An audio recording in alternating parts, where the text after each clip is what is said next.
বিসমিল্লাহ ইন্নাল হামদুলিল্লাহ নাহমাদুহু ওয়া নাস্তাইনুহু ওয়া নাস্তাগফিরুহ ওয়া নাউযু বিল্লাহি মিন শুরুরি আনফুসিনা ওয়া মিন সাইয়্যাতি আমালিনা মান ইয়াহদিল্লাহু ফালা মুদিল্লা লাহু ওয়া মান ইউদ্লিল ফালা হাদিয়া লাহু ওয়া আশহাদু আল্লা ইলাহা ইল্লাল্লাহু ওয়াহদাহু লা শারীকা লাহু ওয়া আশহাদু আন্না মুহাম্মাদান আবদুহু ওয়া রাসূলুহু আম্মা বা'দ ফা ইন্না খায়রাল হাদিসি কিতাবুল্লাহ ওয়া খায়রাল হাদি হাদিয়ু মুহাম্মাদিন সাল্লাল্লাহু আলাইহি ওয়াসাল্লাম ওয়া শাররাল উমুরি মুহদাসাতুহা ওয়া কুল্লু মুহদাসাতিন বিদআহ ওয়া কুল্লু বিদআতিন দালালাহ ওয়া কুল্লু দালালাতিন ফিন-নার। আসসালামু আলাইকুম ওয়া রাহমাতুল্লাহি ওয়া বারাকাতুহু। আমরা একটা বই ধরে পড়তেছি, বইটার নাম হচ্ছে how to approach and understand the Quran. মূল বইটা জামালউদ্দিন জারাবুজো, স্প্যানিশ অরিজিনের আমেরিকান কনভার্টেড মুসলিম, 70 সালে কনভার্ট করেন, মানে কনভার্টেড হন, এবং বড় একজন আলেম। এই সেন্সে বড় যে আরবি খুব ভালো বোঝেন, ভালো বলতে পারেন, এবং আমি আমার মতে, আমি আমার অনুযায়ী আর কি, আমার ধারণা বা বিশ্বাস যাই বলেন, অনার অফ ওয়ার্ল্ডের ওনাকে আমি নাম্বার 1 স্কলার মনে করি। অনার অফ ওয়ার্ল্ডের মানে জাজিরাতুল আরবের বাইরে যারা আছেন তাদের ভিতরে। তো এই বাংলা বইটার নাম হচ্ছে কোরআন অধ্যয়নের সঠিক পন্থা। আমরা এটার 4র্থ অধ্যায় আছি। 4র্থ অধ্যায়টায় বলা হচ্ছে পবিত্র কোরআনের গৌণ দিকগুলোকে মুখ্য মনে করা। কোরআনের অনেক অনেক আছে, দিক আছে, যেগুলা ধরেন ফর এক্সাম্পল শিফা, রুকিয়া বা তেলাওয়াতের যে সওয়াব, প্রতিটি হরফের জন্য নেকি আছে ইত্যাদি। বাট এই সবই হচ্ছে আসলে গৌণ দিক।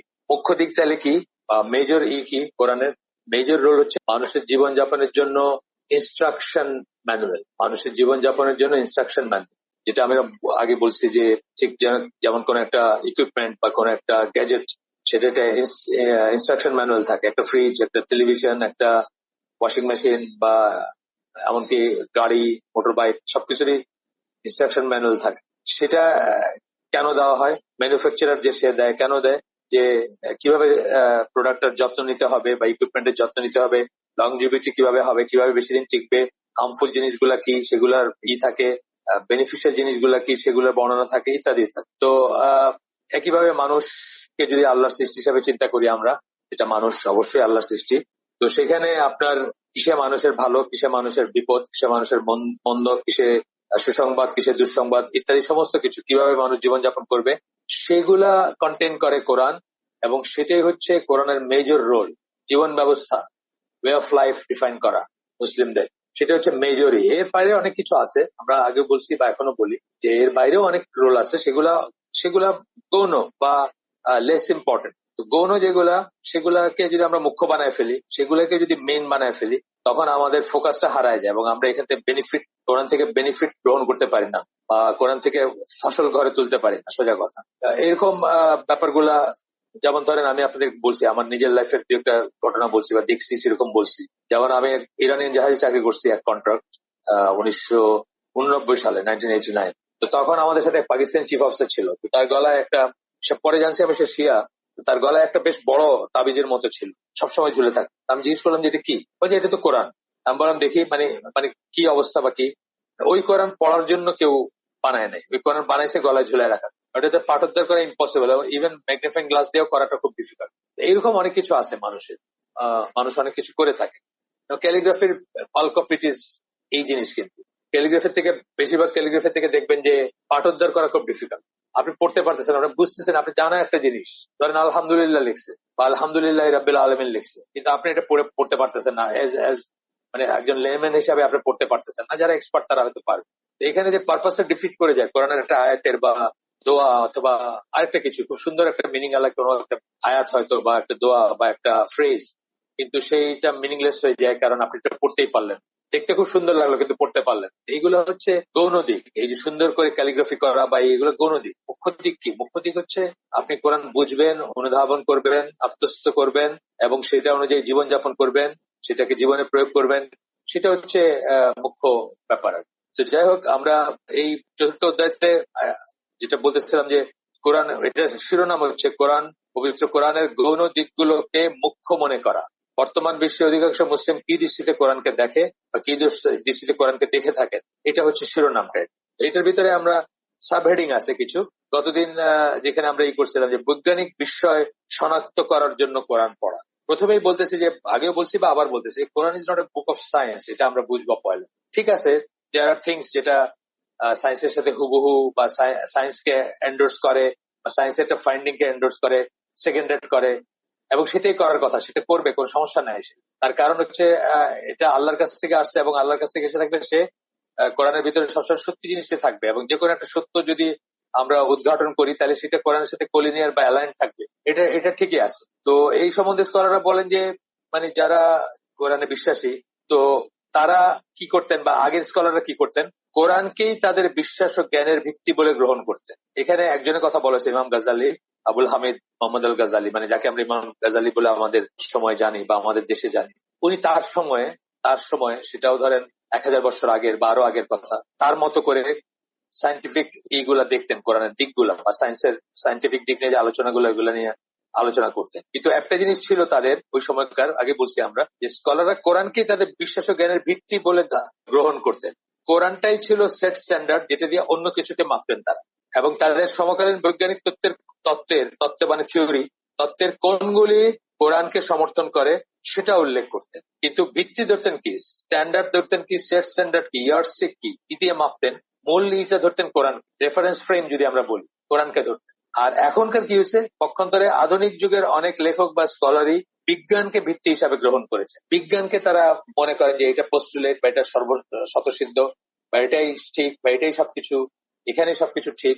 এবং তারপরে কি করছেন, কোরআনকে এমন ভাবে ব্যাখ্যা করার চেষ্টা করেছেন যা এই সকল বৈজ্ঞানিক তত্ত্বকে সমর্থন করবে। তারপরে কোরআনকে ইন্টারপ্রেট করতেছেন যাতে এগুলোর সাথে কলিনিয়ার হয়, যেটা একটা হীনমন্যতা থেকে আসে বা এক ধরনের গরিবী, যেটা আমরা বলি, মানে অন্তরের গরিবী বা হীনমন্যতা বা ইনফিরিয়রিটি কমপ্লেক্স থেকে আসে। যদিও বাস্তবে সংশ্লিষ্ট আয়াতগুলো মোটেই ওইসব থিওরির প্রতি ইঙ্গিত করেনি, কিন্তু যদি কোরআনের তফসিরকার যারা ভালো, তাদের কাছে গেলে বা তাদের তফসির দেখলে বুঝবেন যে মোটেই ওই জিনিসটা করে না। এবং এটা শুধু সায়েন্টিফিক ইস্যুর ব্যাপারে না, আমাদের ভিতরে নানা ধারা, নানা মত আছে ইসলামিক মুসলিম উম্মার ভিতরে। অনেকেই দেখা যায় যে তাদের মন যা চায় বা মন যা সুন্দর মনে করে বা মন যেটাকে ঠিক মনে করে সেটার সাথে খাপ খাওয়ানোর জন্য তারা কোরআনের তাফসীরকে বা কোরআনের আয়াতের অর্থকে টুইস্ট করে। এবং এটা একটা খুব ভয়ঙ্কর জিনিস, এবং এটা আসলে স্কলাররা না বোঝাই দিলে এটা আমাদের মতো লেমেনদের বোঝা খুব মুশকিল হয় বা মুশকিল হতে পারে। যেমন ধরেন সূরা নিসার 59 নম্বর আয়াত, যেটা হচ্ছে ইনফ্যাক্ট মাযহাব এর অন্ধ অনুকরণের বিরুদ্ধে সবচেয়ে স্ট্রং দলিল এই আয়াতটা। এবং এটা শানে নজুল, এটা সাবাব যেটাকে আমরা বলি, আসবাব। অথচ যারা মাযহাবী বা কট্টরভাবে মাযহাব মানে ডগমেটিক বা বাইগট্রি যাদের আছে মাযহাব নিয়ে, তারা কিন্তু এই আয়াতটাকে ইউজ করেই মাযহাবের পক্ষে দলিল দেন। তাহলে দেখেন মানে আপনি যদি খোলা মনে, এই জন্য হাউ টু অ্যাপ্রোচ দ্য কোরআন বইটার নাম প্রথমে আসছে। অ্যাপ্রোচ করবেন কিভাবে কাছে যাবেন কোরআন, একটা খোলা মন নিয়ে যাবেন। নিজের লটবহর, যেটা নিজের এথনিক ব্যাকগ্রাউন্ড হোক অথবা নিজের আপনার ন্যাশনালিটি হোক বা রেশিয়াল হোক, আপনার আপনি যে রেস থেকে আসেন সেই সব থেকে, বা জিওগ্রাফিক্যাল কোন ইস্যুর থেকে বা কালচারাল ইস্যুর থেকে, আমাদের মাথায় অনেক সময় অনেক কিছু থাকে যে জিনিসগুলা আমরা প্রেফার করি অথবা যেগুলাকে ঠিক মনে করতে প্রেফার করি, সেই লটবহর নিয়ে। যেমন আমরা খ্রিস্টান ব্যাকগ্রাউন্ড থেকে আসলে আমাদের কতগুলো অরিয়েন্টেশন থাকে। আমরা হিন্দুদের থেকে মুসলমান হয়েছি, বাংলাদেশের বা পাকিস্তানের বা এই অঞ্চলের অধিকাংশ মানুষ হিন্দু থেকে মুসলমান হয়, তো তাদের কিছু অরিয়েন্টেশন থাকে। আমরা সেগুলোকে নিয়ে প্রবেশ করি ইসলামে এবং সেগুলা সাবস্টেন্সিয়েট করতে চাই কোরআনের আলোকে। এবং আমাদের হাওয়া যেটা পছন্দ করে, আমাদের হাওয়া মানে কামনা বাসনা যা পছন্দ করে বা যা কিছুকে এন্ডোর্স করে বা যা কিছুকে সত্য মনে করে, সেগুলো আমরা কোরআনে খুঁজি যে কিভাবে সেগুলোকে আমরা সাবস্টেন্সিয়েট করতে পারি, ভ্যালিড দেখাইতে পারি। এবং তখন আমরা কি করি, টুইস্ট করি। এটা অত্যন্ত অত্যন্ত ভয়ঙ্কর একটা জিনিস। সুতরাং কোরআনের কাছে আমরা যাব খোলা মন নিয়ে এবং কোরআনকে কথা বলতে দিব, তার মতো করে কথা বলতে দিব, তার কাছে আমরা শুনবো এবং বুঝবো। নিজের একটা বুঝ সেখান থেকে এক্সট্রাক্ট করার চেষ্টা করব না আমরা, ইনশাআল্লাহ। আমরা এবার আজকের টেক্সটে ফিরে আসি। এটা ছিল এই পর্যন্ত গতদিনের কিছু আলোচনা ছিল, আজকের ইসে আমরা চলে আসি। এখন কোরআন নিজেই যে এক অলৌকিক বিশ্বে, তাতে কোনো সন্দেহ নেই। কোরআন যে মিরাকল, তাতে কোনো সন্দেহ। আমরা মুসলিমরা জানি, সেটা নানাভাবে জানি, শিখবো না জানলেও। কোরআন কিভাবে মিরাকল, অনেক কথা আছে এটা নিয়ে, এটা আলাদা একটা সাবজেক্ট। যাই হোক, তো এখন বৈজ্ঞানিক বিষয়কেও একটা অলৌকিক প্রকৃতির একটা দিক বলে ধরা যেতে পারে। বৈজ্ঞানিক যে সমস্ত জিনিস আছে যেগুলা এস্টাবলিশড সায়েন্টিফিক ফ্যাক্ট, এস্টাবলিশ কথা বলতে কি, যেগুলো প্রমাণ হয়ে গেছে বা কোনো ডাউট নাই বা সর্বজন সম্মত, সবাই একসেপ্ট করছেন, সেই সমস্ত জিনিসগুলোর কথা আমরা বলতেছি। সেইগুলো যখন আমরা কোরআনে পাই, তখন আমরা বিস্ময়কর মনে করতে পারি, অথবা আগে হয়তো আমরা এটা বুঝিই নাই। এমন অনেক জিনিস আছে যেটার আগে মিনিংটা প্রপারলি আমরা বুঝি নাই, কিন্তু যখন আমরা আবিষ্কার করছি জিনিসটা এবং যখন দেখলাম যে আরে কোরআনে এই কথাটা অনেক আগেই বলা হয়েছে, তখন আমাদের ইমান বাড়ে, আমাদের ভালো লাগবে, কমফোর্ট ফিল করি, সব ঠিক আছে। কিন্তু মনে রাখবো আমরা যে Quran is not a book of science, এটা সবসময় মনে রাখবো। অমুসলিমদের ইসলামের পথে ডাকার জন্য এই ব্যাপারটাকে একটা হাতিয়ার হিসেবে ব্যবহার করা হয়েছে। এই বিষয়কর দিক কিছু মানুষকে, এগুলা হয়তো কিছু মানুষকে নিশ্চিত বিশ্বাস দান করছে, এটা ঠিক আছে, বা এই জিনিসগুলো আমরা চিন্তা ভাবনা করবে, তাতেও দোষের কিছু নাই। ইনক্রিজ মানে কোরআন বিশ্বাস কিসে, ইমান কিসে বাড়ে এবং কমে, যে বইটা আমরা শুক্রবার সকাল 10:30টায় করতেছি হালাকা আইসিডির অ্যারেঞ্জমেন্টে, সেখানে আমরা দেখছি কি যে কিসে কিসে বিশ্বাস বাড়ার ভিতরে এইটাও একটা, যে আল্লাহর সৃষ্টির দিকে তাকানো, আল্লাহর ক্রিয়েশনের দিকে তাকানো, চারিদিকে ছড়ায় আছে নিদর্শন, সেগুলোর দিকে তাকানো, এবং যখন দেখবো যে সেগুলো কত ফাইন বা কত কত ওয়েল ডিফাইন্ড বা কত ওয়েল অর্গানাইজ বা কত ওয়েল থট বা কত ওয়েল ডিজাইন, তখন আমাদের ইমান বাড়বে। সেটা ঠিক আছে, সেটাতে দোষের কিছু নাই। কিন্তু এইটাকেই প্রাধান্য দেওয়া, এইটাকেই নিয়ে আসা সামনে, এবং কনজেকচারের বেসিসে এটাকে একটার সাথে একটা রিলেট করা, মানে কোরআনে যেটা আছে সেটাকে কোন একটা লেটেস্ট আবিষ্কারের সাথে রিলেট করা, এইটা খুব ডেঞ্জারাস একটা আপনার পদ্ধতি বা একটা ডেঞ্জারাস জিনিস। এটা এই জন্য যে আপনি যখন এটা যেহেতু এস্টাবলিশ ফ্যাক্ট না, জাস্ট একটা থিওরি অথবা জাস্ট একটা প্রপোজিশন বা একটা যেটাকে আমরা বলি যে হাইপোথেসিস, সেইটা উপর ভিত্তি করে আপনি বলেন যে এই দেখো কোরআনে তো এটা বলা হয়েছে, তারপরে একদিন দেখলেন যে ওই হাইপোথেসিসটা ভুল, এখন আপনার ইমান নিয়ে টানাটানি শুরু হয়ে গেল। এই ধরনের ব্যাপার হয় না? অনেক হয়। আপনাদের বলছি যে মানে খুব ফেমাস যেটা সবাই জানার কথা, যে 19 থিওরি যেটা কোরআনকে নিয়ে, সেটা কিন্তু এরকম একটা জিনিস ছিল। এটা যখন প্রথম প্রোপাগেট করছেন 80 দশকে, 1980 দশকে, তখন কিন্তু বহু মানুষ এটা পড়ে মুসলিম হয়েছেন, এবং বহু মানুষ মুসলিম এটা পড়ার পরে তাদের ইমানটা খুব বৃদ্ধি পাইছে। কিন্তু তারপরে এক সময় দেখা গেল কি যে পুরো ব্যাপারটাতে একটা হোক্স বা একটা মিথ্যাচার আছে এখানে, এবং বেলাল ফেরেস একটা বই লিখছেন এটার উপরে, এটাকে রিফিউট করা হয়েছে। এবং আপনাকে বুঝিয়ে দিলে আপনিও বুঝবেন যে কেন এটা ঢালাওভাবে বলা যাবে না। হয়তো কিছু কিছু জিনিস ঠিক, কিছু কিছু হিসাব ঠিক আছে, কিন্তু ঢালাওভাবে বলা যাবে না। তখন কি হয়েছে, যে মানুষগুলো দুর্বল ইমানে তাদের ইমান যাইতে বসছে, অথবা যারা ধরেন ওয়েস্টার্ন ওয়ার্ল্ডের বা পশ্চিমা জগতের যারা এইটাকে দেখে মুসলিম হয়েছে, এইটাকে মানে দেখে বা এটাকে আমল দিয়ে যারা মুসলিম হয়েছে, তারা যখন জানছেন যে এটার ভিতরে মিথ্যা কথা আছে বা এটা মিথ্যা বা এটা অন্যরকম একটা জিনিস, তখন কি হয়েছে, তারা হয়তো আবার আবার কুফরে ফিরে গেছে, আবার ইসলাম ত্যাগ করছে। তো আমরা এই জন্য খুব সাবধান হবো, এটাই বলতেছেন এখানে। অলৌকিক প্রকৃতি যা রাসূল সাল্লাল্লাহু আলাইহি ওয়াসাল্লামের সত্যবাদিতা প্রমাণ করে, সেটাকে কোরআনের প্রধান উদ্দেশ্য সমূহের একটি বলে বর্ণনা করেছেন কোরআনের বিখ্যাত তফসিরকারগণ, অনেকেই করছেন সেটাকে। অলৌকিক প্রকৃতি কোরআনের যেটা যেটা রাসূলের সত্যবাদিতাকে প্রমাণ করে। যখন আমরা জানি যে একটা জিনিস যখন জানি এটা মিরাকেল, এটা একটা মানুষের পক্ষে করা সম্ভব না, একটা মানুষের পক্ষে এটা দেখানো সম্ভব না, হওয়ানো সম্ভব না, বলা সম্ভব না, জানা সম্ভব না, সেটা যখন আমরা কোথাও দেখবো, তখন অবশ্যই সেটা আল্লাহ রসুলের সত্যবাদিতা প্রমাণ করে, সেটাতে কোনো নাই। এবং অনেক তফসিরকার সেটাকে হাইলাইটও করছে। এখানে একজনের কথা বলতেছেন ইবন আশুর, তার তফসির আছে বা তার তফসির নিয়ে কাজ আছে, মোহাম্মদ আল তাহির ইবন আশুর। তো ওনার এখান থেকে মানে উনি একজন আর কি। এরপরে বলতেছেন যে আল্লাহ মানব জাতিকে কোরআনের সদৃশ্য কিছু উপস্থাপন করতে চ্যালেঞ্জ করেন। সুতরাং কোরআনের কোন তফসিরকারের কার্যবিধির একটি অংশ হচ্ছে কোরআনের অলৌকিক প্রকৃতিকে প্রস্ফুটিত করে তোলা। এটা ঠিক আছে, আল্লাহ যে চ্যালেঞ্জ করছেন, চ্যালেঞ্জটা ভ্যালিড, এটা যে মানুষের পক্ষে এই ধরনের কিছু প্রডিউস করা সম্ভব না, সেটা আপনি দেখাচ্ছেন বা সেটা আপনি প্রমাণ করতেছেন বা তুলে ধরতেছেন, এটাতে দোষের কিছু নাই। কিন্তু তিনিও মনে করেন যে কোরআনের বৈজ্ঞানিক ব্যাখ্যাকে ন্যূনতম পর্যায়ে সংযত রাখা উচিত। একদম শিওর যেগুলা এস্টাবলিশ ফ্যাক্ট, সেগুলা যখন কোরআনে পাবো আমরা, বা কোরআন যখন সেগুলাকে এন্ডোর্স করতেছে, সেটার ভিতরে আমাদের সীমাবদ্ধ থাকা উচিত। আমাদেরকে এটাকে ইলংগেট করে বা ঘুরায় পেঁচায় দেখো এখানে আল্লাহ এরকম বলছেন, সুতরাং এটা এরকম, এইভাবে বলতে চেষ্টা করা উচিত। এরকম আছে অনেক, আমি নিজেও পড়ছি, মানে বেশ কিছু পড়ছি আমি এরকম।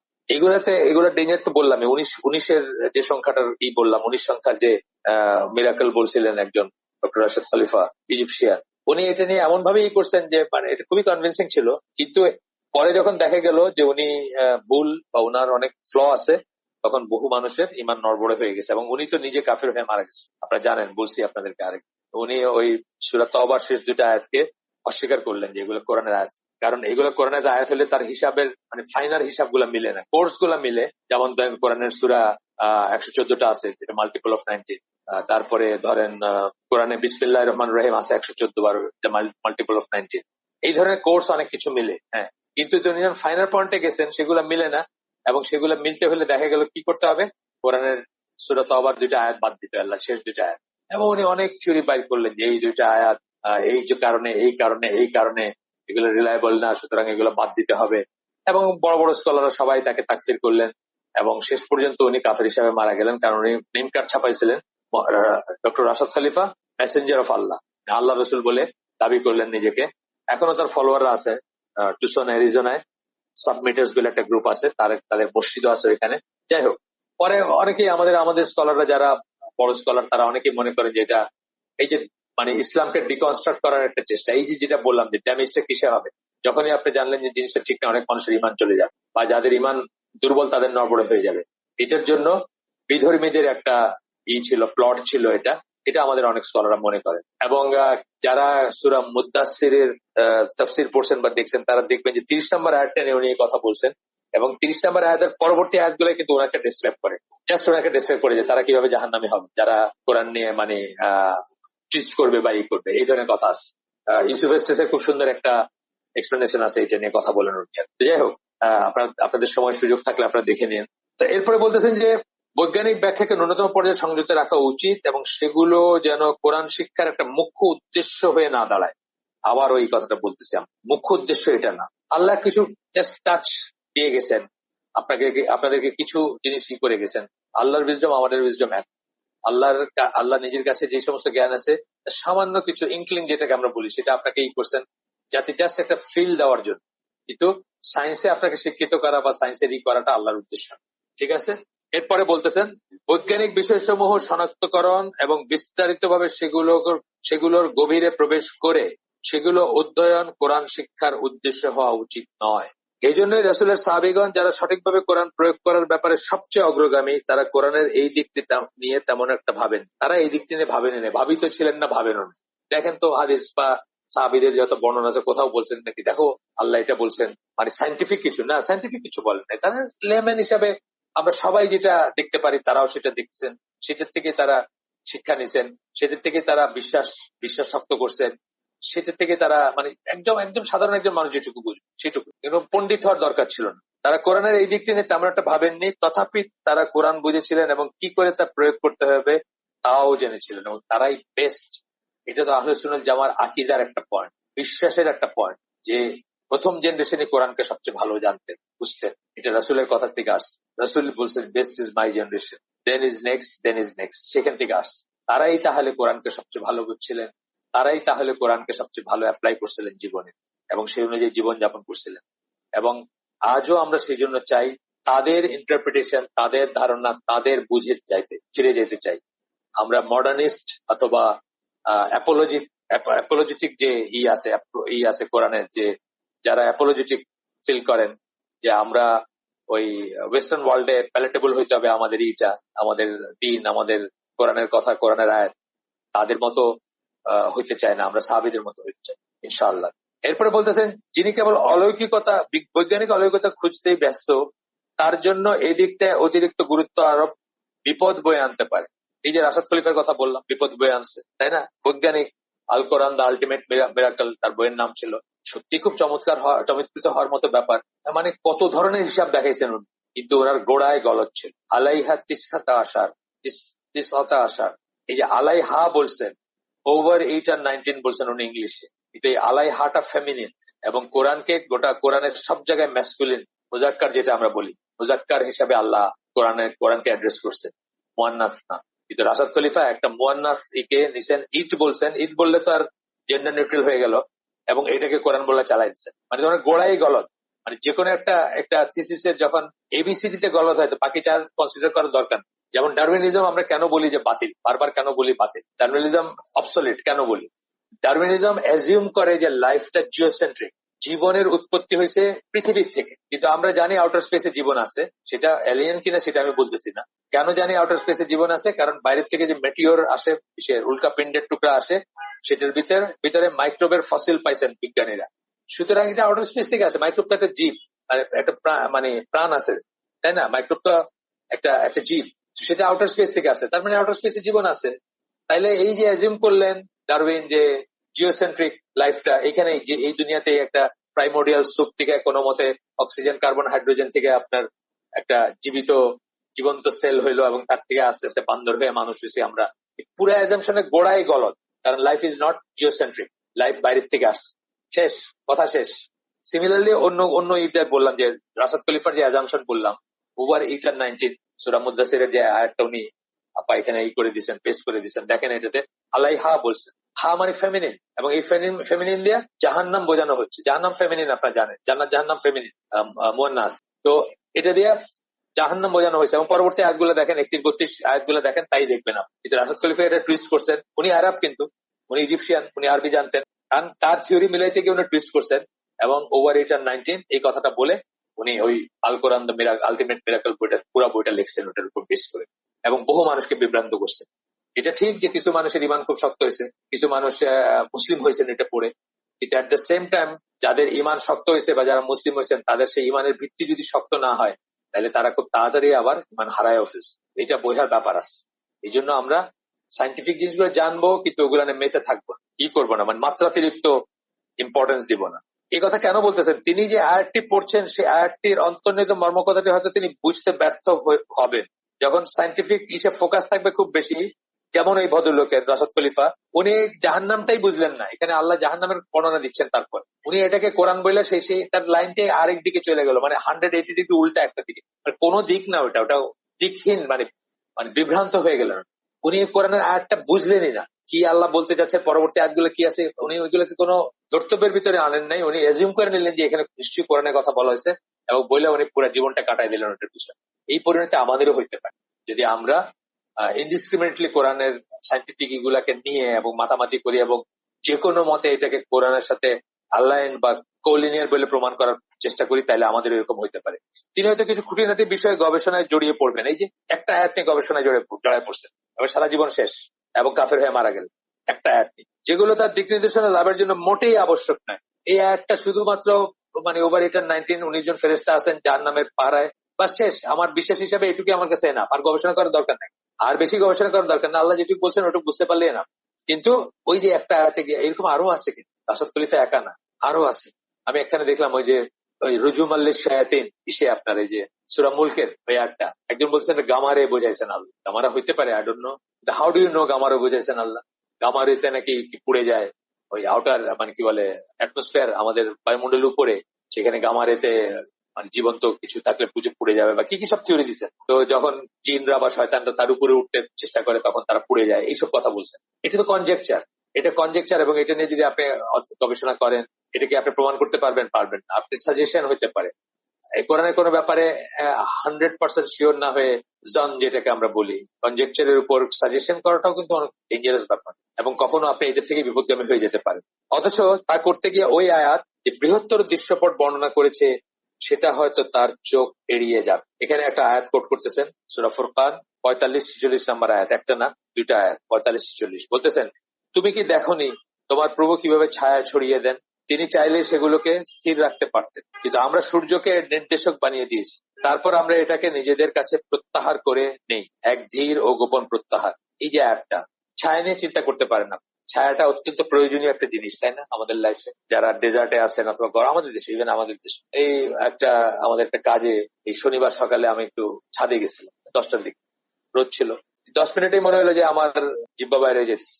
ছায়া খুঁজতেছিলাম, ছাদে তো ছায়া নাই, মানে আছে মেশিন রুমের ওইখানে আছে, খুঁজতেছিলাম যে ছায়া দাঁড়ানো যায় কি। ছায়াটা অত্যন্ত জরুরি। ইমাজিন দুনিয়া ছায়ালেস দুনিয়া চিন্তা করেন, ছায়ালেস দুনিয়া চিন্তা করেন, দেখবেন যে কত জরুরি ছায়াটা, তাই না? এই আয়াত সম্বন্ধে আলোচনা করতে গিয়ে মাহমুদ কুতুব হচ্ছেন সৈয়দ কুতুবের ভাই। আগে বলছি আমরা, সৈয়দ কুতুব রেডিক্যাল ছিলেন, কিন্তু মাহমুদ কুতুব শিক্ষক ছিলেন, সৌদি আরবে চাকরি করতেন, এবং ওইরকম রেডিক্যাল ছিলেন না উনি। হয়তো সেম ছিল দুইজনের, শুরুটা একই, ইখওয়ানুল মুসলিমিন, সেখান থেকে হয়তো শুরু, কিন্তু রেডিক্যাল ছিলেন না। সৈয়দ কুতুব রেডিক্যাল হয়ে গেছিলেন, ওনার রেডিক্যালাইজেশন হয়েছিল, মোহাম্মদ কুতুব সেরকম ছিলেন না। যাই হোক, তো মোহাম্মদ কুতুব বলেন এই আয়াতের শব্দগুলিতে বৈজ্ঞানিক জ্ঞানের কোন নতুন বা অত্যাশ্চর্য ব্যাপার রয়েছে এমন কোনো কথা নেই। অত্যাশ্চর্য কিছু না, খুব সিম্পল জিনিস, কিন্তু চিন্তার অবকাশ আছে অনেক। আমরা তো এদিকে গ্র্যান্টেড ধরে নেই বা গ্যারান্টিড ধরে নেই ছায়াটা, না, আমরা এটার পিছনে উইজডমটা চিন্তা করি, বা এটার পিছনে ডিজাইনটা, এটার পিছনে কি করছেন আল্লাহ, আল্লাহর যে হিকমা, আল্লাহর যে সৃষ্টির যে লজ অফ নেচার যেগুলো আল্লাহ বানাই দিচ্ছেন, বা আসতেছি আমি সেই কথায়, মানে এই যে পৃথিবীর আর্নিং গতি, যেটা পৃথিবী যে তার এক্সিসের উপরে ঘুরতেছে, এটা তো বেসিক্যালি ছায়ার কারণ, তাই না? সূর্যর হচ্ছে আলোর কারণ, এবং সূর্যের সাথে রিলেটিভলি পৃথিবীর অবস্থান হচ্ছে ছায়ার কারণ। এবং সেটা কেন হয়? পৃথিবীর আর্নিক গতির জন্য হয়। আমাকে রিয়েলাইজ করি যে আমরা কি নিয়ে চলতেছি বা কতটুকু। ইকুয়েটোরিয়াল জোনে 1038 মাইলস পার আওয়ার 1038, যে কোনো অ্যাভারেজ এয়ারক্রাফটের চেয়ে বেশি। ফাইটার মানে ফিফথ জেনারেশন ফাইটারের কথা বলতেছি না আমি, কিন্তু আমরা যেগুলো সাধারণত চড়ি, বোয়িং বা বোয়িং 747, 737, 777 অথবা এয়ারবাস A300 বা যেগুলো এখনকার প্যাসেঞ্জার প্লেন, সেগুলোর চেয়ে বেশি।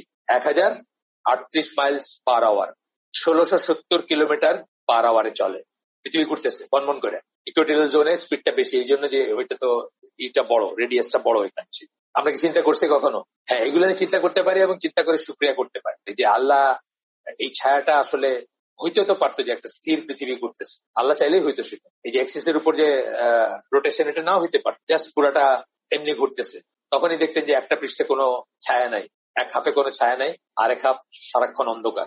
এক হাফ রেড হট হয়ে যেতেছে, আরেক হাফে হয়তো শীত বা আরেকটা কিছু হইতো, মানে বিদঘট কিছু একটা, উদ্ভট কিছু একটা হইতো। আমাদের জন্য সেটা কন্ডিসিভ হইতো না সেই ব্যাপার। যাই হোক, মোহাম্মদ কুতুব বলতেছেন তারপরে, তবু এই আয়াত পড়ার পর কেউ যে দৃষ্টিতে ছায়া সমূহ দেখে থাকতো তা পরিবর্তন হবার কথা।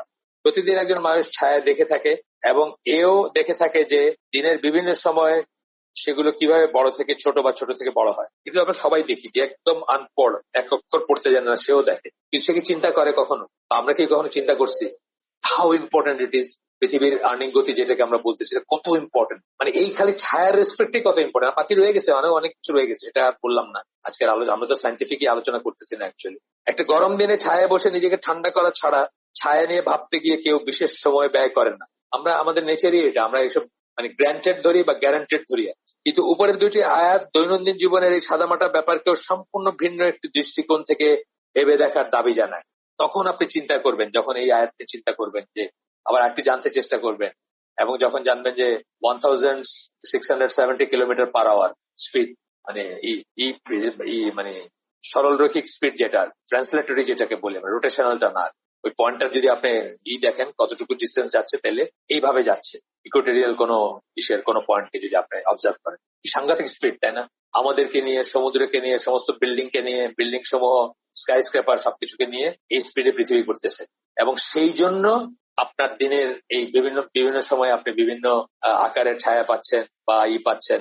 এবং ইন্ডেক্স ছায়া যেহেতু আমরা জানি আগে এবং এখনো সবচেয়ে অ্যাকিউরেট আমরা যে আসরের সময় বা জোহরের সময় নির্ধারণ করি, ছায়ার থেকে করি আমরা সেটা, এবং সেটাই কিয়ামত পর্যন্ত থাকবে। সেটাই হচ্ছে সবচেয়ে অথেন্টিক এবং সবচেয়ে অ্যাকুরেট। কেউ যদি ওইটা করে বলে যে এখন আসরের সময় বা এখন জোহরের সময়, তাহলে কিছুই বলার নাই। আপনার ক্যালেন্ডার কি বললো, আপনার চার্ট কি বললো, আপনার কি বললো, তাতে কিছু আসে যায় না। সেই ঠিক আছে, কারণ এই জিপিএস, এটা বা এই লোকেশন, এগুলা একদিন ছিল না, একদিন থাকবে না। ওই ওমেগা পয়েন্ট বলে না যে একদিন এগুলো সব কলাপস করবে, একদিন ছিল না এবং একদিন থাকবে না, কিন্তু এই মাপ সবসময় থাকবে। এই আয়াতগুলো পরিষ্কার করে দেয় যে ছায়াগুলো নিচ থেকে পরিবর্তিত হচ্ছে না। একইভাবে আজকাল যেমনটি বলা হয়, ব্যাপারটাকে এই বলে ঢালাভাবে প্রকৃতির নিয়ম বলে শেষ করে দেওয়া যায় না, বরং এই বলে তুমি কি দেখোনি কিভাবে তোমার প্রভু ছায়া ছড়িয়ে দেন? এর পিছনে কত কিছু আছে। যে পৃথিবী ঘোরার যে ব্যাপারটা বললাম, কত চিন্তার ব্যাপার আছে এবং কত ইমান বাড়ার ব্যাপার আছে, কত বিস্মিত হওয়া, সারপ্রাইজ হওয়ার ব্যাপার আছে। এরপরে বলতেছেন, বিশ্বাসীগণ সহ অনেক মানুষের বেলায় যা ঘটে থাকে তা হচ্ছে এই যে তাদের পরিবেশ ও প্রতিবেশের আল্লাহর নিদর্শন দেখে তারা পরিতৃপ্ত ও অভ্যস্ত হয়ে যায়। এই অভ্যস্ত হয়ে যাওয়াটা খুব বড় একটা কথা বলছে। দিনে অভ্যস্ত হয়ে যাওয়াটা খুব ডেঞ্জারাস একটা ব্যাপার। মানে অভ্যস্ত হয়ে যাওয়া মানে কি, নিজে কমপ্লেসেন্ট হইলেন, আমার আর শিখার কিছু নাই, আমার আর এক্সেল করার কিছু নাই, আমার আর জানার কিছু নাই, আমার আর ইমান বৃদ্ধি করার কিছু নাই, আমি সবই জানি। এই ব্যাপারটাকে অভ্যস্ত হয়ে যাওয়া। একইভাবে চারিদিকে যে এই ছোট্ট একটা জিনিসের ভিতর কত কিছু চিন্তার ব্যাপার আছে, আমরা অভ্যস্ত হয়ে গেছি এবং এগুলো নিয়ে চিন্তা করি না, সেটাও একটা ব্যাপার। পরিতৃপ্ত অভ্যস্ত হয়ে যাওয়া আল্লাহ নির্দেশন গুলা, এগুলোকে ওই যে বললাম গ্র্যান্টেড এবং গ্যারান্টিড মনে করি আমরা। যখন সেগুলো থাকে না, কখনো যদি না থাকে, তখন আমরা বুঝি যে কত ভ্যালুয়েবল ছিল সেগুলো, তাই না? বা কত এই বাতাসটা হচ্ছে তার সবচেয়ে বড় হিটার, যার ভিতরে আমরা ডুবে আছি এবং আমরা কনসিয়াসও না যে আমরা কারেক্ট প্রপোর্শনে অক্সিজেন, নাইট্রোজেনের যে কারেক্ট প্রপোর্শন, সেটাতে আল্লাহ এটা দিচ্ছেন এবং আমরা প্রতিনিয়ত এক মুহূর্ত শ্বাস নিচ্ছি এবং শ্বাস ছেড়ে দিচ্ছি, তার ভিতর কত কিছু ঘটে যাচ্ছে এবং এটাকে আমরা গ্র্যান্টেড এবং গ্যারান্টিড ধরে নিচ্ছি। যাদের অ্যাজমা আছে তাদেরকে জিজ্ঞেস করেন, শ্বাসের সমস্যা হইলে বা প্রপারলি না নিতে পারলে কেমন লাগে তাদের। কোভিড এর সময় অনেকেই বুঝছেন, সে পর্তুগিজ একজন বিলিয়নিয়ারের কথা পড়ছিলাম, যে বলছেন যে আমার সব নিয়ে নাও, আমাকে শুধু একটু বাতাস দাও। মানে উনি ওনার ল্যাঙ্গুয়েজে বলছেন। বাংলাদেশের একজন বিলিয়নিয়ারকে 21 জন ডাক্তার দেখছেন, উনিও সিমিলার কথা বলছেন, চিৎকার করছেন। 21 জন ডাক্তার ছিলেন, তার জন্য কিছুই করতে পারেন। তখন আমরা বুঝি যে শ্বাস মানে বাতাসের ভিতর যে আছি আমরা, সেটা কত ইম্পর্টেন্ট, কত কত বড় নিয়ামত, কত ইম্পর্টেন্ট এবং কত মার্সির নিদর্শন, যে আল্লাহ কত দয়া করে আপনাকে এই কারেক্ট প্রপোর্শনে, একটু বেশি অক্সিজেনের লেভেল হইলে আপনার পুড়ে যেত ভিতরে সবকিছু, আর একটু কম হইলে আপনার পিউরিফিকেশন হইতো না, বা রক্তে যে পিউরিফিকেশনের কাজগুলো সেগুলো হইতো। প্রকৃতির নিয়ম বলে ভাবতে শুরু করি আমরা যে অটোমেটিক এগুলো, যদিও এই নিদর্শনগুলো তাদের চারপাশে সার্বক্ষণিক ছড়িয়ে ছিটিয়ে আছে, তবু এগুলো বোঝার ব্যাপারে তাদের অন্তরে আর বোধ শক্তি থাকে না যখন মানুষ ইউজড হয়ে যায়। এটা বলতেছে পবিত্র কোরআন বিষয়টাকে এমনভাবে উপস্থাপন করেছে যা কাউকে প্রবল ভাবে না দেয়। এটা আপনাকে রিয়েলাইজ করতে শিখায় আল্লাহ এগুলোকে সরাচ্ছেন এবং তিনি সকল বিষয় নিয়ন্ত্রণ করছেন। সুতরাং একজন মানুষ তার চারপাশে এই নিদর্শনগুলোকে দেখলে তার আল্লাহর কথা স্মরণ হওয়া উচিত, যার সৃষ্টি ও প্রজ্ঞা সবসময় তার চারপাশে বর্তমান। এগুলাকে দেখলে আপনার আল্লাহর কথা মনে হওয়া উচিত। ছায়া বলেন, আপনার শ্বাসের যে উদাহরণ দিলাম, শ্বাস গ্রহণ করা, বা আরো অনেক আছে, অনেক কথা বলা যায়, আমরা সেগুলা না গিয়ে টেক্সটের সাথে থাকি। চারপাশে প্রকৃতিতে আল্লাহর উপস্থিতি ও কাজের অনুভূতি ছাড়াও একজন মানুষের মনে আল্লাহর বিরাটত্ব ও আল্লাহর অসীম প্রজ্ঞার ধারণা যান। শুধু আল্লাহর উপস্থিতি কাজের অনুভূতি আসবে তা না, এছাড়াও আল্লাহর বিরাটত্ব, আল্লাহর অসীম প্রজ্ঞার ধারণা যান। বিরাটত্ব জাস্ট এই ইউনিভার্সে নিয়ে আপনি চিন্তা করেন, আপনি একজন মানুষ, 650 কোটি কিলবিল করতেছে পৃথিবীর মানুষ, তার একজন। আপনি পৃথিবীতে আছেন, এটা হচ্ছে মাঝারি সাইজের একটা গ্রহ সৌরমণ্ডলের, সোলার সিস্টেমের। সূর্য হচ্ছে এই গ্যালাক্সিতে যত তারা আছে তার ভিতর মাঝারি সাইজের একটা তারা। এই গ্যালাক্সিতে কত তারা আছে? Hundreds of billions. 1 বিলিয়নে 100 কোটি হয়, হান্ড্রেডস অফ বিলিয়ন্সে কত হয় আপনারা হিসাব করেন। এরকম গ্যালাক্সি কটা আছে? Hundreds of billions. 1 বিলিয়নে 100 কোটি, হান্ড্রেডস অফ বিলিয়ন্সে কত হয় আপনারা হিসাব করেন। এই সবকিছু সৃষ্টিকর্তা যিনি, তার সাথে আপনার কোনো প্রপোর্শন নাই, না আপনার প্রজ্ঞার, না আপনার শক্তির, না আপনার বিরাটত্বর, কোনো কিছুর কোনো প্রপোর্শন নাই। এই রিয়েলাইজেশন গুলো আসবে আপনি যখন এইসব নিয়ে চিন্তা করবেন। কারো কল্পনা শক্তিতে ধারণ করা যায় তার চেয়েও অনেক অনেক বেশি বড় এবং জ্ঞানী, এইটা আসবে আপনার, এই ফিলিং গুলো আসবে যখন আপনি এইভাবে চিন্তা করবেন। এবং আপনার একটা অনুভূতি হবে আল্লাহ যিনি এই সবকিছু সৃষ্টি করেছেন, তিনি নিশ্চয়ই কোনো উদ্দেশ্য বা কারণ ছাড়া এমনি এমনি এত কিছু সৃষ্টি করেন। ফাইনার ডিটেলসে, ছোট থেকে ছোট, বড় থেকে বড়তে যে ডিজাইন দেখবেন, যে পারফেকশন দেখবেন, যে সমন্বয় দেখবেন, যে বিন্যাস দেখবেন, যে অর্ডার দেখবেন, তখন আপনার কি মনে হবে? আরেকটা অনুভূতি আসবে আপনার, যে আল্লাহ যিনি এই সবকিছু সৃষ্টি করেছেন, তিনি নিশ্চয়ই কোনো উদ্দেশ্য বা কারণ ছাড়া এমনি এমনি এত কিছু সৃষ্টি করেন, পিছনে নিশ্চয়ই কোনো উদ্দেশ্য আছে। আল্লাহ নিজে কোরআনে কথা বলছেন, বাট আপনিও সেটা রিয়েলাইজ করবেন।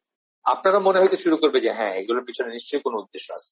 এরপরে আপনার সূরা আলে ইমরান 190-94 4টা আয়াত কোট করতেছেন, আমরা পড়বো, ট্রান্সলেশনটা বাংলাটাই পড়বো। আকাশমণ্ডল ও পৃথিবীর সৃষ্টিতে দিন ও রাতের পরিবর্তনে বোধ শক্তি সম্পন্ন লোকের জন্য নিদর্শন রয়েছে, যারা দাঁড়ানো, বসা ও শোয়া অবস্থায় আল্লাহকে স্মরণ করে এবং আকাশমণ্ডল ও পৃথিবীর সৃষ্টি সম্বন্ধে চিন্তা করে এবং বলে, হে আমাদের প্রতিপালক, আপনি এটা অর্থাৎ এইসব অর্থহীন ভাবে সৃষ্টি করেননি, আপনি পবিত্র, আপনি আমাদের আগুনের শাস্তি থেকে রক্ষা করুন। এটা দোয়াও এট দ্য সেম টাইম একটা এখান থেকে অনেক ফিকও বাইর হয়ে আসছে।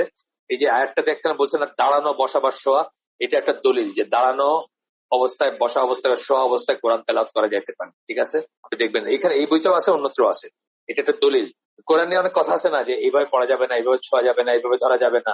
আসলে ব্যাপারটা আরো অনেক ওপেন, এত ওপেন যে আমরা এটা নিতে পারবো, আমরা নিতে পারি। আমরা এত কনজারভেটিভ একটা ইস্যুতে বড় হয়েছি, ওই ছাড়া কোরআন ধরা যে এটা আমরা নিতে পারি। এটা আদব না, হয় পারফেক্ট না, বা সঠিক আদব যিনি ফলো করতেছেন তার জন্য হয়তো এটা ভালো না, বা এটা একটা সুন্দর ব্যাপার না, জায়েজ কিন্তু উত্তম না, এটা বলতে পারে না। কিন্তু ওই ছাড়া কোরআন দ্বারা জায়েজ।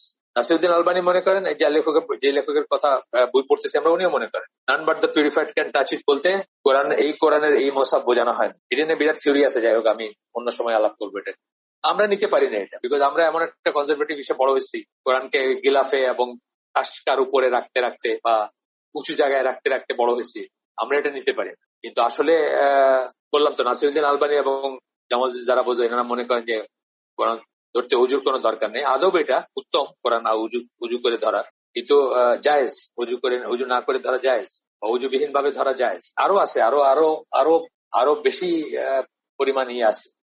মানে অজু তো নয়, ধরেন পিরিয়ডের সময় মেয়েরা ধরতে পারবে কিনা, এটা মনে করে ধরতে পারবে, কোনো সমস্যা নেই। এগুলো গেলাম না বিতর্কে বা সেসব কথায় গেলাম না। আদব আমি আবারও বলতেছি, আদব হচ্ছে আপনার অজু করে ধরা, কিবলামুখী হয়ে তেলাওয়াত করা, এগুলো আদব। কিন্তু দাঁড়ায় বসে শুয়ে আপনি তেলাওয়াত করতে পারেন, কোনো সমস্যা নেই। এটা তো দলিল এই আয়াতটা। বোধ শক্তি সম্পন্ন লোকের জন্য নিদর্শন রয়েছে, যারা দাঁড়ানো, বসা ও শোয়া অবস্থায় আল্লাহকে স্মরণ করে এবং আকাশমণ্ডল পূজা গেল। যে আপনি বলতেছে কি, অর্থহীন ভাবে সৃষ্টি করেননি, আপনি পবিত্র, আপনি আমাদের আগুনের শাস্তি থেকে রক্ষা করুন, এ আমাদের প্রতিপালক। আবার বলতেছে, শেষ হয় না, অনেক বড় 3টা আয়াত তো না, 4টা, 90, 91, 92, 90, 91, 92, 93, 94, 5টা আয়াত। এ আমাদের প্রতিপালক, কাউকে আপনি আগুনে নিক্ষেপ করলে তার লজ্জাকর অবস্থা হয় এবং জালিমদের কোনো সাহায্যকারী নেই। এ আমাদের প্রতিপালক। আমরা এক আহ্বায়ককে ইমানের দিকে আহ্বান করতে শুনেছি। তোমরা কি বলছেন উনি? তোমরা তোমাদের প্রতিপালকের প্রতি ঈমান আনো। সুতরাং আমরা ঈমান এনেছি। এ আমাদের প্রতিপালক, আপনি আমাদের পাপ ক্ষমা করুন, আমাদের মন্দ কাজগুলো দূর করুন এবং আমাদের সৎকর্মশীলদের সাথে মৃত্যু দান করুন। এ আমাদের প্রতিপালক, আপনার রাসূলগণের মাধ্যমে আমাদের যা দেবার প্রতিশ্রুতি দিয়েছেন তা আমাদের দান করুন এবং শেষ বিচারের দিনের লজ্জা থেকে আমাদের রক্ষা করুন। আপনি কখনোই প্রতিশ্রুতি ভঙ্গ করেন না। 5টা আয়াত। এখানে এরকম আরো আছে, কোরআনে অন্য আরো আয়াত আছে যেখানে মানে খেলার ছলে আল্লাহ এখানে খেলতেছেন না, বা খেলার ছলে এগুলো তৈরি করেন। মানে আমরা অনেকে বলি না, আমাদের আউল বাউল ফাউলরা বলে মানুষও বানাইয়া খেলসুজারে লইয়া। এটা কোনো খেলা না, আল্লাহ কাউকে নিয়ে খেলতেছেন। আর এগুলো ফ্যালাসিয়াস কথা আমরা কানে দিব না, এগুলোর ভিতরে অনেক ফ্যালাসি আছে, একটু ভালো করে পড়াশোনা করলে দেখ। উপরের আয়াতগুলো কেবল একটা উদাহরণ, এই যে আয়াতগুলো আমরা পড়ে আসলাম, এরকম আরো বহুত আয়াত আছে। যাই হোক, আমি যা বললাম, সৃষ্টির মাঝে মানুষের সত্যিকার অবস্থান কি তা মনে করিয়ে দেয়। এই ধরনের আয়াতগুলো যখন আমরা পড়বো, আমাদের সত্যিকার অবস্থান কি সৃষ্টির মাঝে সেটা আমাদেরকে মনে করে। একটা কথা বলছি আগে, রিয়েলাইজেশন, আল্লাহ সবকিছুকে সৃষ্টি করছেন আমাদের জন্য, আর আমাদেরকে সৃষ্টি করছেন তার জন্য, মানে তার ইবাদত করার জন্য। এটা কিন্তু একটা আন্ডারস্ট্যান্ডিং। ছোট থেকে ছোট, বড় থেকে বড়, এটা কমপ্লিকেটেড প্রসেস ক্রিয়েশনের। এই পৃথিবীকে যে রেডি করা হয়েছে 4.5 বিলিয়ন ইয়ার্স ধরে যে রেডি করা হয়েছে, বা 4.7 বিলিয়ন ইয়ার্স ধরে যে রেডি করা হয়েছে, সংখ্যাটা একটু ভ্যারি করে, 4.5ই ধরলাম আমরা। আস্তে আস্তে আস্তে আস্তে রেডি করা হয়েছে, মানুষের বসবাসের যোগ্য করে তোলা হয়েছে, সবকিছু আপনার জন্য। আর আপনাকে কি জন্য সৃষ্টি করা হয়েছে? আল্লাহর ইবাদত করার জন্য। এইটা খুব বড় একটা রিয়েলাইজেশন, এটা সবার থাকা উচিত। এখান থেকে কি শিক্ষা বের হয়ে আসে, কি শিখি আমরা? এই যে এতক্ষণ ধরে যে আলোচনা করলাম, এই যে মহাবিশ্ব কোন প্রয়োজনীয়তা বা উদ্দেশ্য ছাড়াই কাকতালীয় ভাবে সংগঠিত এক বিস্ফোরণের ফলশ্রুতিতে উদ্ভূত কোন বৈজ্ঞানিক নিয়ম দ্বারা গঠিত না। বিস্ফোরণ হয়েছে কিন্তু সেটা কাকতালীয় না, সেটা ডিজাইন, সেটা আল্লাহর ইচ্ছা হয়েছে। কোন ফায়া কোন, আল্লাহ বলছেন হাও হয়েছে, ফ্রম নাথিং, নাই থেকে এক্সিস্টেন্সে আসছে পুরা ইউনিভার্স।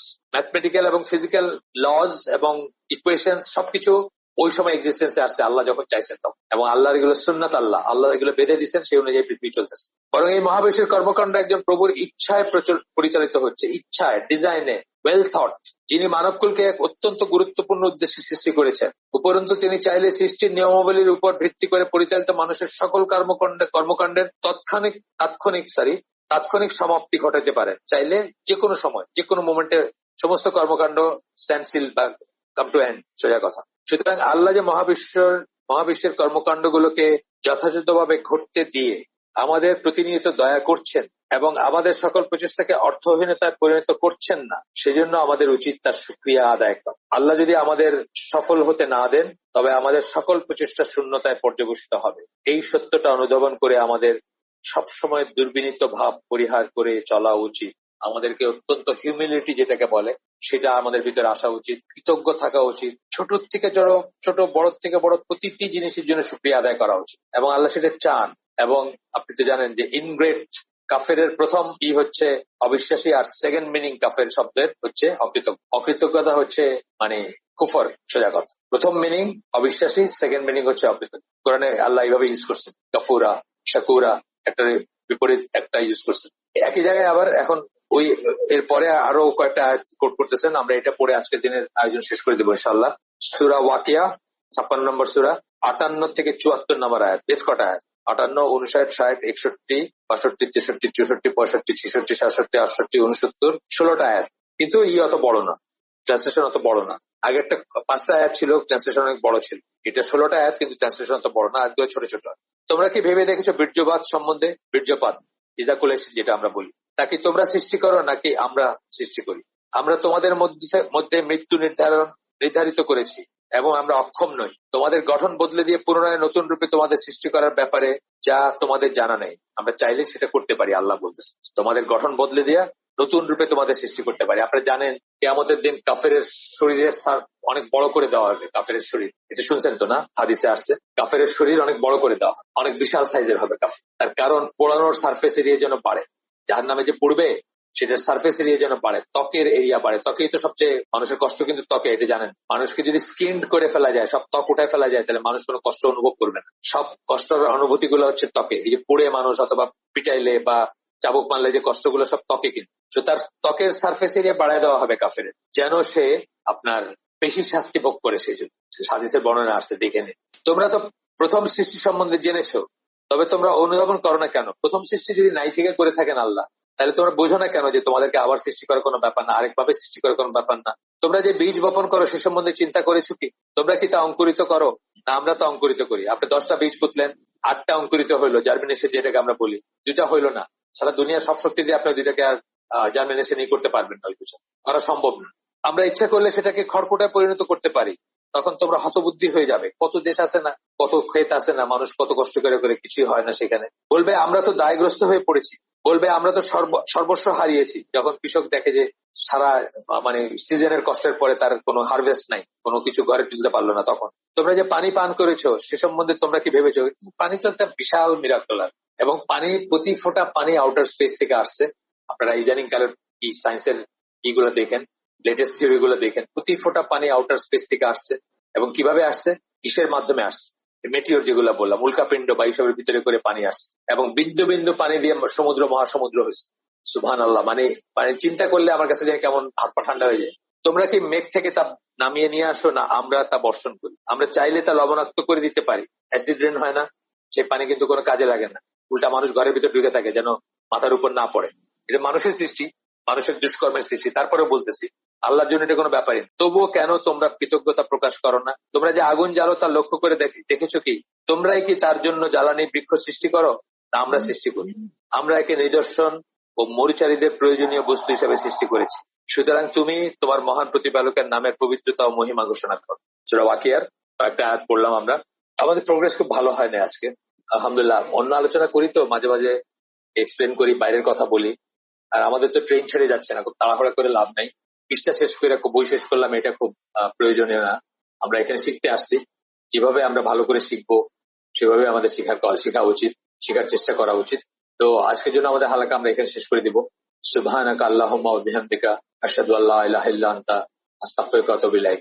আমরা যে শুনলাম তার ভিতরে ভালো কিছু শুনে থাকলে সমস্ত প্রশংসা আল্লাহর, আলহামদুলিল্লাহ। খারাপ কিছু শুনে থাকলে সমস্ত ব্যর্থতা আমার এবং সেটা শয়তানের তরফ থেকে।